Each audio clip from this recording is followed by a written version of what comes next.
when Jesus went down to the waters that day. He was baptized in the usual way.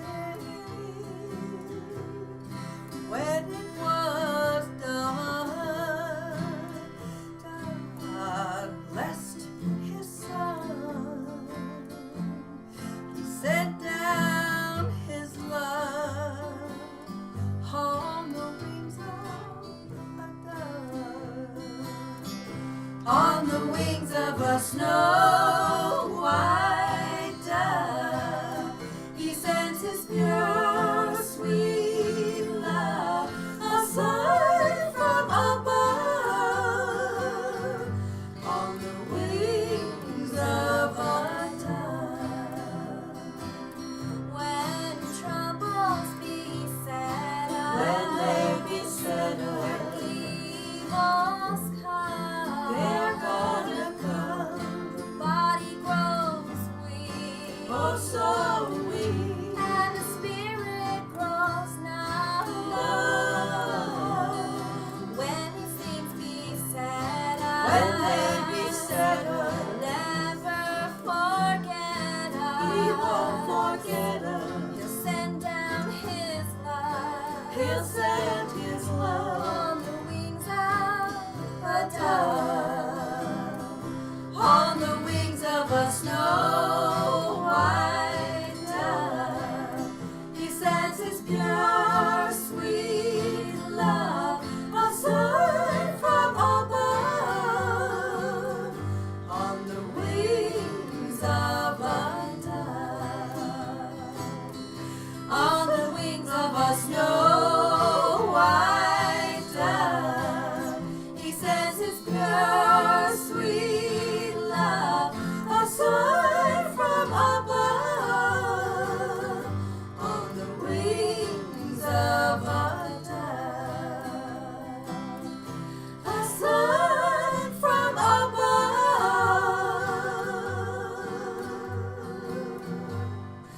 on the wings of a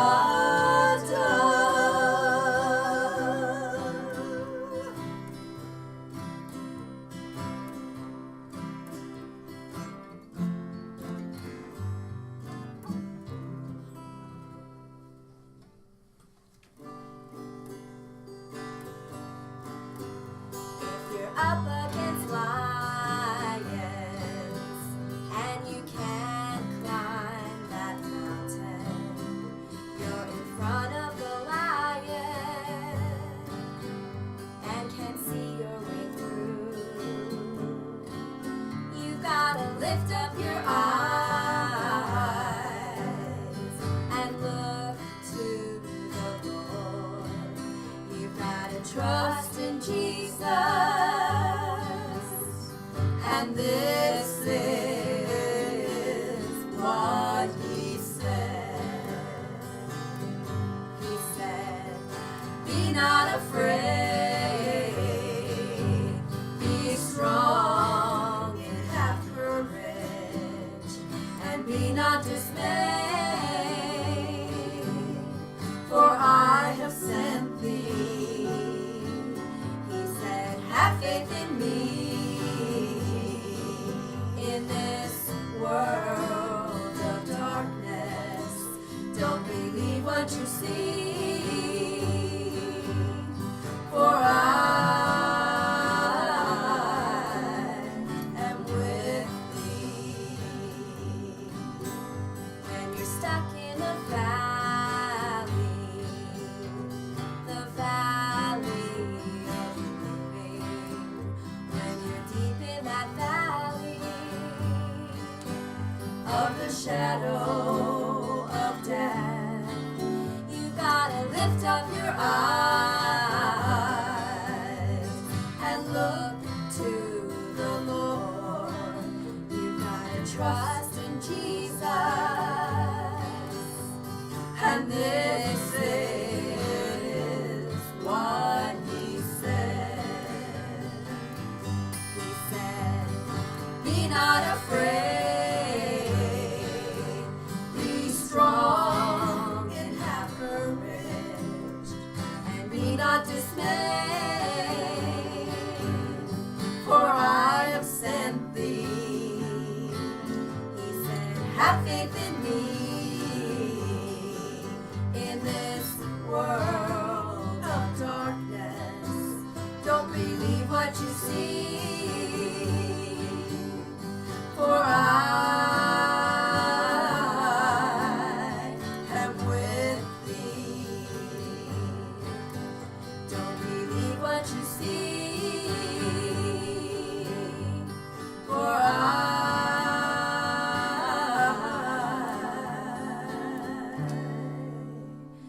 am with thee.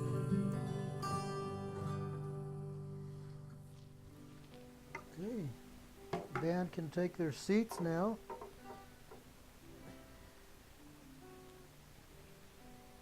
I want to say greetings to everybody that's in here and everybody that's out there. This is the Children of the Free Ministry Church. My name is Charles Garcia. I'm the pastoring teacher, or the teaching pastor.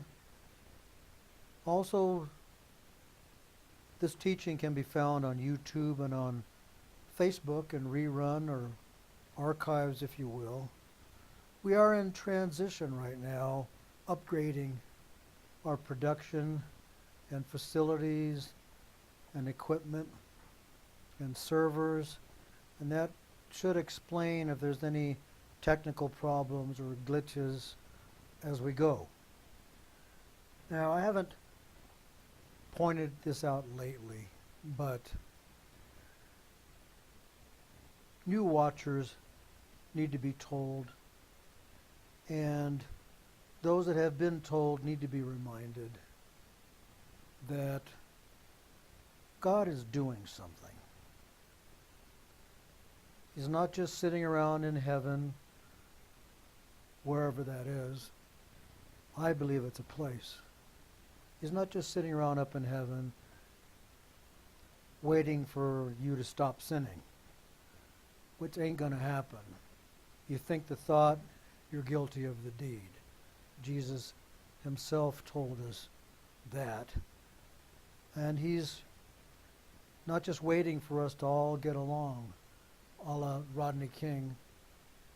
No kumbaya here. And he's also not a cop or a cosmic killjoy just waiting around or looking around trying to find you having a good time so he can put a stop to it. There's just too much of the world and way too much of Christianity that has that attitude about God. I think you would tend to agree with me. I repeat, he's doing something. He's bringing to pass a grand plan he put into action ages ago when Satan rebelled, to prove that he, God, is in charge and that he, God, is in control. And this plan is grand. He's created and done things in a way that are incontrovertible, undeniable, to show his control and to say, I told you so. All the way from the very stars above us and the sky above us, up there for 16 billion years, according to science,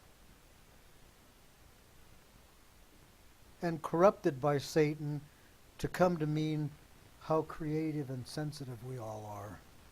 And I'm referring to the astrological zodiac. And I like to poke fun at that, because if you read the signs, they're always saying, thus and such sign is creative and sensitive, and so is all the rest. This plan that's put up there, if you check any of the ancient sources, are going to tell you that these heavenly constellations show God's plan for the ages. starting with Virgo, the Virgin, and her bringing forth of the chosen one, all the way to Leo, the Lion of the tribe of Judah. The whole story is told in the stars above us. In the 12 major constellations and 36 minor constellations, 48 signs altogether, tell the story of the kinsman redeemer that was coming, resisted by Satan all the way from his coming forth until his defeat of Satan. It's all in all its glory and detail above us in the stars and the heavens, including the rapture of his church, by the way. It's all up there, put there with everything in motion, everything at different distances, everything in different sizes, still put up there for us to see. Now, we taught a several-month series on this in the past. Now, I want you to go with me into the New Testament, to the book of Romans, because I want you to see with me something that's important in regards to what I just got done saying. Book of Romans, first chapter. Give me a show of hands when you get there. Book of Romans, if you read it in the New Testament, without having this pointed out to you, you might just go right over it. You probably will. But we're going to start out laying the basis for this in Romans 1, starting at verse 13. This is the Apostle Paul talking to the Roman church. And he's saying, he does this several times throughout his ministry. He says, "Now I would not have you ignorant, brethren." And this is going to apply to all of us modern day faithing Christians as well. He's talking to us. He's saying, I don't want you to be ignorant about this. Jump with me to the 18th verse.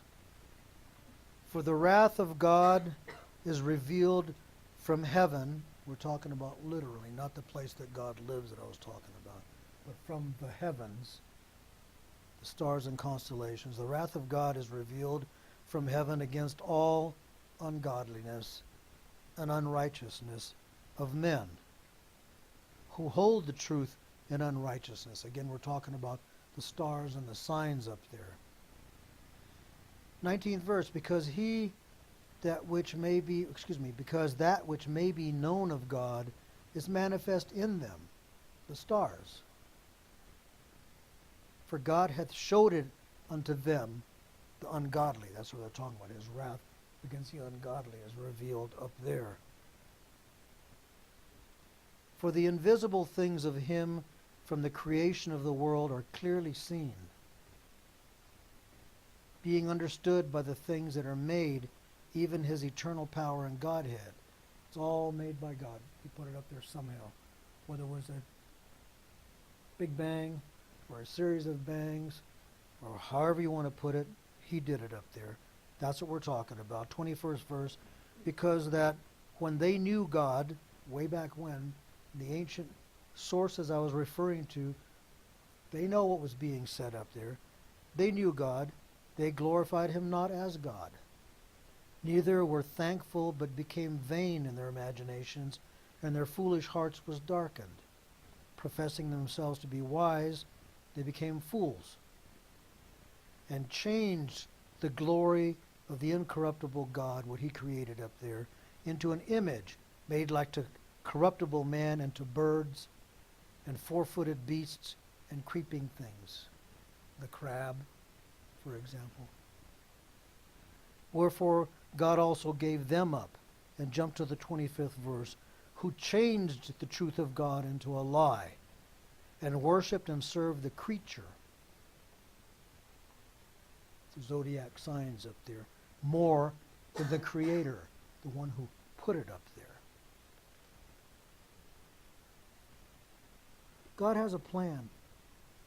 From the stars up there in heaven, we just referenced, and we taught a several-month series on that, as I said before, to God's witness in stone,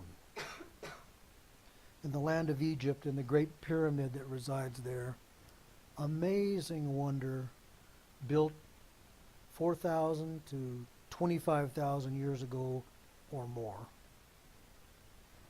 Its construction miraculously precise, not capable of being built today. They've tried it, couldn't do it. The most massive structure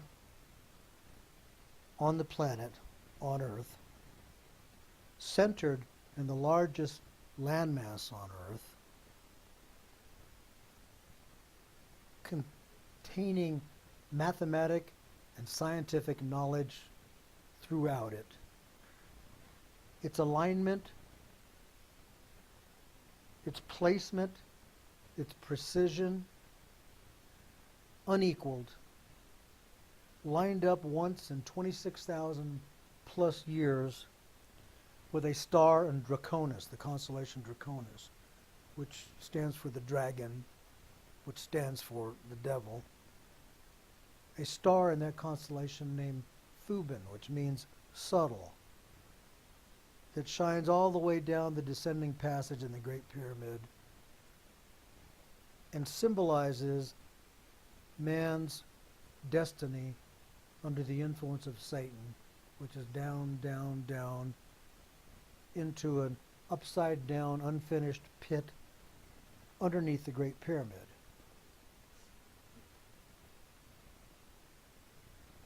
It shows also in this structure a point in time and in history where there's a miraculous opportunity for mankind to turn towards God and start moving upward.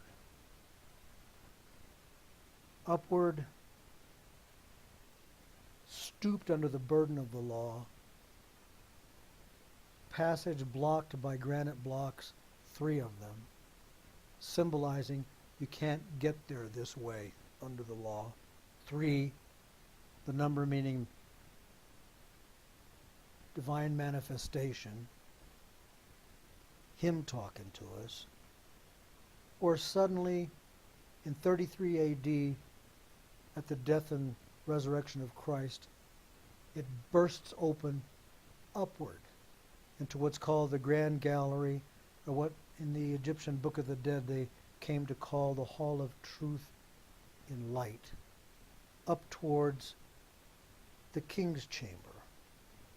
And all this and all these passageways are under an inch to a year or an inch to a month, depending on which direction you're going, containing events coincidentally, I'm saying that sarcastically, affecting God's people.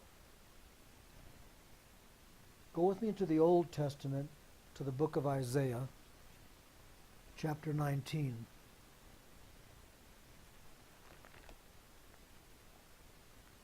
Again, I ask, since we're going to be jumping around a bit here in the Bible, to give me a show of hands here in the chapel, showing me that you're there so I can continue. At this point in Isaiah chapter 19, we're talking about the end times, or Isaiah is talking about the end times. And in verse 19, so Isaiah 19:19, it says, "In that day," we're talking about end times, "shall there be an altar to the Lord in the midst of the land of Egypt, and a pillar at the border thereof to the Lord." But there's only one land in all history and in the world that you can be in the middle of it and at the border of it, and that's ancient Egypt, because they had Upper and Lower Egypt. And again, coincidentally, the Great Pyramid happens to be located right smack dab on the border of Upper and Lower Egypt, right in the center, at the border thereof. And it goes on to say, 20th verse, "And it," this pillar, "shall be for a sign and for a witness unto the Lord of hosts in the land of Egypt." Now in ancient Hebrew, the letters had numerical values.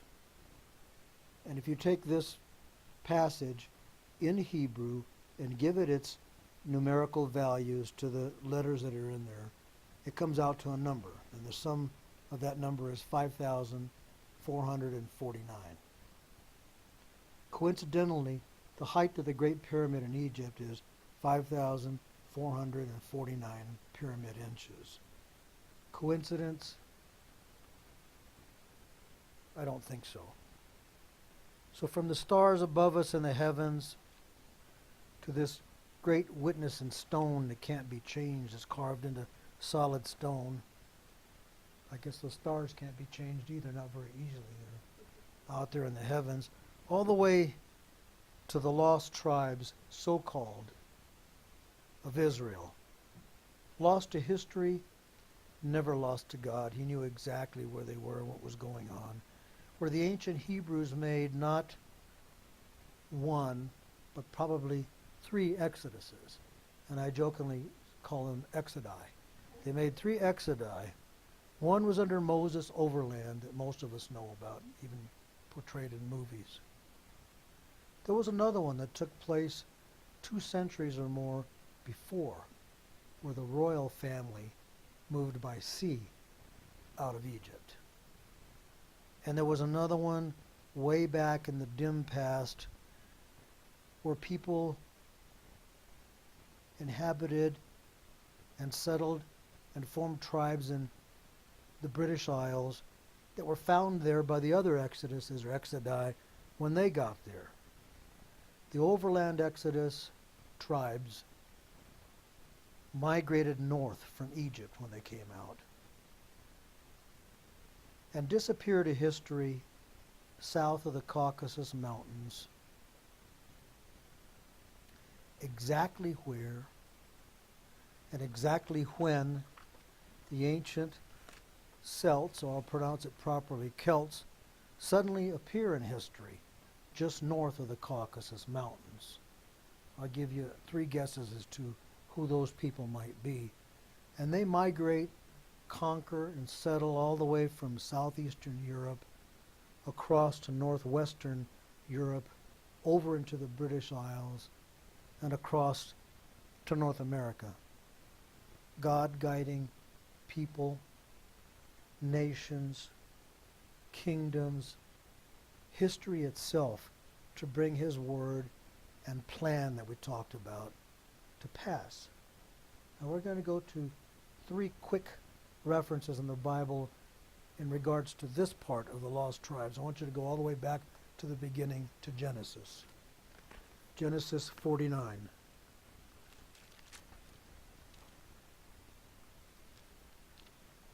What's tonight's subject? God's not just sitting around up there in heaven. He's doing something. He's bringing his plan of the ages through to action, through to reality, precisely the way he said and when he said he was going to do it. In Genesis 49, if we're all there, this is the passage where he's talking to the 12 tribes. He's talking to Reuben, Simeon, Zebulun, Issachar, Dan, Gad, Asher, Naphtali, Joseph, Benjamin. And during all this description that he's doing, God, he talks to Judah. If you don't already know it, I'll tell you now. Jesus descended from the tribe of Judah. David descended from the tribe of Judah. So in a line from Judah, you come to David, and eventually you come to Christ. He says, in the 8th verse, did I tell you the chapter? Yeah, 49. Judah, thou art he whom thy brethren shall praise. Thy hand shall be in the neck of thine enemies, and thy father's children shall bow down before thee. That's where the rulers are going to come out of. Jump to the 10th verse. The scepter, that's the right to rule, shall not depart from Judah, nor a lawgiver from between his feet, until Shiloh come. And unto him shall the gathering of the people be. They're referring to Christ. So all the way back in the beginning, God's saying this is what's going to happen, and he brings it to pass throughout the ages. If you go with me to Jeremiah 33, it's right after the book of Psalms, a little ways. Jeremiah 33.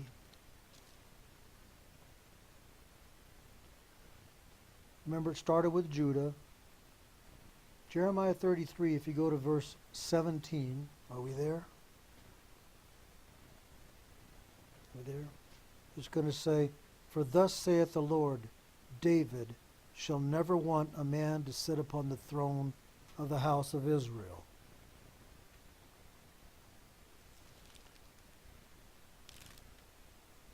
Next, I want you to go to the book of Psalms 89. Psalm 89.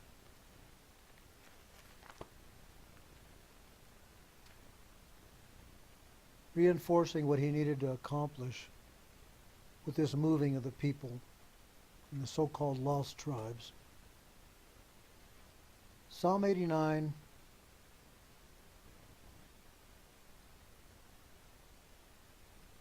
Verse 28 first says, "My mercy will I keep for him forevermore." He's talking about David. "And my covenant shall stand fast with him. His seed also will I make to endure forever, and his throne is the days of heaven."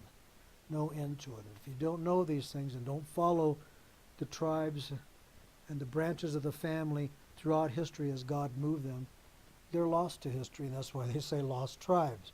But they were never lost, and if you know how to do that, and we're taught to do that, we taught a series for quite some time on this, weeks, maybe months. You can just follow them as they go along and wind up the throne of England, of all places. Go to verse 33. "Nevertheless, my loving kindness will I not utterly take from him," David, nor suffer my faithfulness to fail. "My covenant will I not break, nor alter the thing that's gone out from my lips." Remember, he said his throne's going to endure forever. "Once I've sworn by my holiness that I will not lie unto David. His seed shall endure forever, and his throne as the sun before me. It shall be established forever as the moon, and as a faithful witness in heaven." And then it says Selah. That means think of that, or think on that. Is it any wonder that Christ would come along later and say, "I'll build my church, and the gates of hell shall not prevail against it"? That's an offensive statement, not offensive. Offensive as in against defense. Offensive statement. And the reason I want to point that out is because it's important for us to understand and know that. Because I know I, for one, even up to as an adult, got the impression that it was a defensive statement. We're going to build this church, but those gates of hell aren't going to get us. No. We're on the move. The gates of hell will not stand against his church. And with a God that can do all that astounding, amazing, inspiring stuff, you think he knows where you're at? You reckon he can handle that problem or those problems? You bet he can, and that's my message tonight. And it's offering time. Don't give unless you've been taught. If you've been taught, then you share materially with the one that taught you. God's formula, if you're just starting out as a tithe, that's 10%. For the offertory we're going to have God before us. I should say, if he did all that in Egypt, removed all those people, then it gives more meaning to this song. God before us, who can be against us? If God be for us, who can be against us? Who can separate us from his mighty hand? If God be for us, who can be against us? We're gonna win this battle if for God we stand. Goliath stood boldly defying God.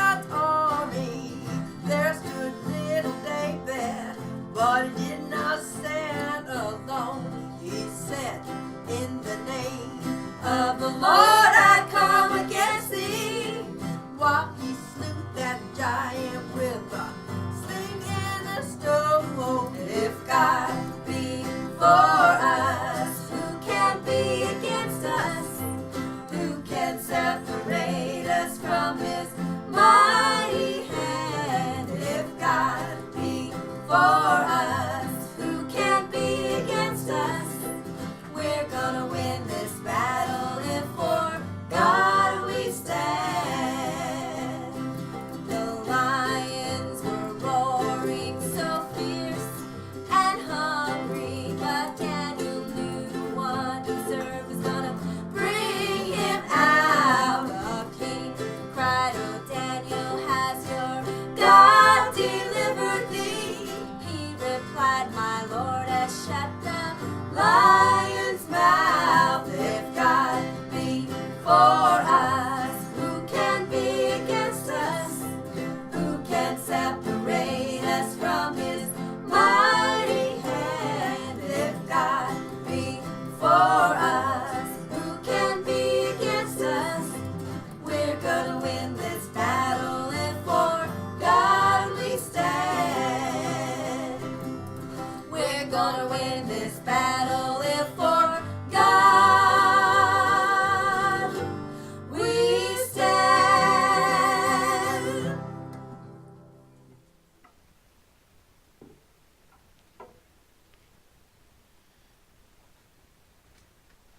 I think we're about done for tonight. I want to ask you to make sure that you get your messages into me, responding to the teaching, and reporting on our broadcast quality, if you will, and your reception as we matriculate through our upgrades. And get your information to us. There's several different routes you could do that by which, and we probably will put something up on the screen there. And we need to know during this upgrade and this, as I put last week, invasion of the territory of the prince of the power of the air. So everybody keep your shoulder to the wheel, keep on acting in faith. That's the only way we're going to make it, especially with these end times coming.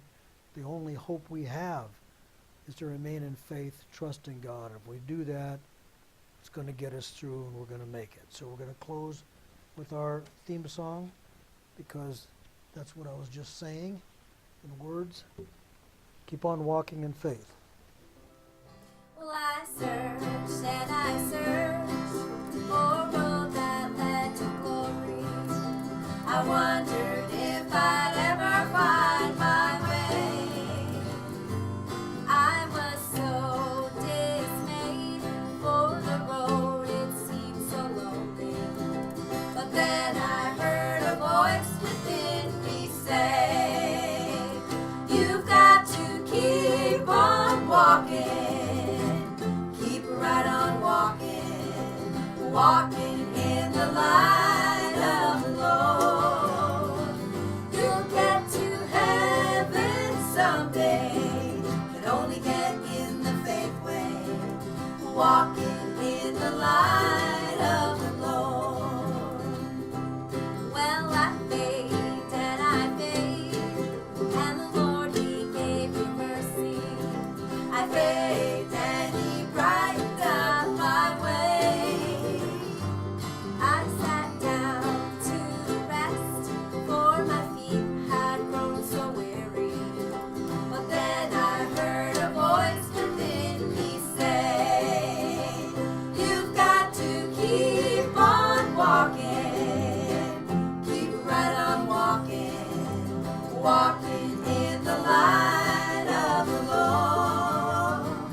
You'll get to heaven someday, can only get in the faith way, walking in the light of the Lord. You've got to keep on walking, keep right on walking, walking in the light of the Lord. You'll get to heaven someday, can only get in the faith way, walking in the light of the Lord,